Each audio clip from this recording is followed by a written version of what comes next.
નમસ્કાર દર્શક મિત્રો, બોટાદ દસ્તક ન્યૂઝમાં આપનું હાર્દિક સ્વાગત છે અને હું છું એલડી મકવાણા. આપ જોઈ રહ્યા છો બોટાદ દસ્તક ન્યૂઝ. હવે પછીના સમાચાર વિગતવાર. તંત્ર તાત્કાલિક રિનોવેશન કરે તેવી માગ. બોટાદની ધરોહર સમાન જૂનું કોર્ટ બિલ્ડિંગ જર્જરિત હાલતમાં હોવાથી દુર્ઘટનાનો ભય. બોટાદની મધ્યમાં રાજાશાહી સમયનું જૂનું કોર્ટ બિલ્ડિંગ આવેલું છે, જે હાલ જર્જરિત હાલતમાં છે, જેના કારણે લોકોને દુર્ઘટનાનો ભય સતાવી રહ્યો છે. જોકે તંત્ર દ્વારા આ બિલ્ડિંગ ભયજનક હોવાના સાઇનબોર્ડ પણ લગાવેલા છે, ત્યારે આ બિલ્ડિંગને રિનોવેશન કરી સરકારી કચેરી તરીકેનો ઉપયોગ કરાય તેવી શહેરીજનો માગ કરી રહ્યા છે. બોટાદની ધરોહર સમાન શહેરની મધ્યમાં જૂનું કોર્ટ બિલ્ડિંગ આવેલું છે. આ બિલ્ડિંગમાં પહેલાં કોર્ટ, મામલતદાર કચેરી સહિતની સરકારી કચેરી કાર્યરત હતી, પરંતુ નવા બિલ્ડિંગો તૈયાર થતાં આ બિલ્ડિંગમાંથી તમામ સરકારી કચેરીઓ નવી બિલ્ડિંગમાં ખસેડવામાં આવી છે. ત્યારબાદ આ બિલ્ડિંગની જાળવણીના અભાવે હાલ આ બિલ્ડિંગ જર્જરિત અને ખંડેર હાલતમાં છે. રાજાશાહી સમયમાં બનાવેલી આ ઇમારત, જે હાલ જૂનું કોર્ટ બિલ્ડિંગ તરીકે ઓળખાય છે, આ ઇમારત એટલે કે જૂની કોર્ટ બિલ્ડિંગ બોટાદની ધરોહર સમાન છે. આ બિલ્ડિંગમાં કોર્ટ સહિતની કચેરીઓ કાર્યરત હતી, પરંતુ હાલ આ બિલ્ડિંગ બિનઉપયોગી છે, જેના કારણે બોટાદની ધરોહર સમાન જૂનું કોર્ટ બિલ્ડિંગ દયનીય સ્થિતિ જોવા મળે છે.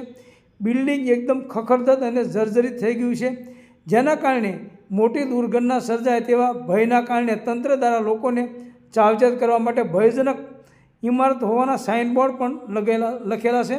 બોટાદમાં અનેક સરકારી કચેરીઓ ભાડે રાખી ઉપયોગમાં લેવામાં આવે છે, ત્યારે આ બિલ્ડિંગને રિનોવેશન કરીને સરકારી કચેરી તરીકે ઉપયોગમાં લેવામાં આવે તો સરકારને ખર્ચ પણ બચશે, તેમ શહેરીજનો જણાવી રહ્યા છે. ખરેખર ભયજનકનું બોર્ડ માર્યું છે તો કાં પાડી દેવી જોઈએ અને કાં રિનોવેશન કરવી જોઈએ. સૌજન્ય દિવ્ય ભાસ્કર, બોટાદ દસ્તક ન્યૂઝ, એલડી મકવાણા, બોટાદ. પહેલાં અહીંયા જૂની કોર્ટ હતી, ઇવન મામલતદાર કચેરી પણ હતી, અને લોકો ઘણા બધા આવતા અને શહેરની મધ્યમાં હતું અને ઉપયોગી હતું આ બિલ્ડિંગ. રાજાશાહી વખતની જે ઇમારત આવેલી છે, અને જો આને સમારકામ કરી અથવા કોઈ એવી સંસ્થા છે, ચાઇલ્ડ વેલફેર છે, કે કોઈ બાળકોનું ઓબ્ઝર્વ હોમ છે, કે કોઈ અન્ય લોકોપયોગી જે કચેરીઓ છે કે જે આપવામાં આવે તો આનું કોઈ એમનેમ અટકી રહે, અન્યથા જો આ પડી જાય તો કોઈ જાનહાનિ થાય અથવા કોઈ મોટી દુર્ઘટના સર્જી શકે. એટલે આને કાં રિનોવેટ કરવું જોઈએ અને લોકોપયોગ માટે આપવું જોઈએ. આને આ રાજાશાહી વખતનું આ બિલ્ડિંગ છે. પહેલાં અહીંયા જૂની કોર્ટ હતી, અત્યારે આશરે 100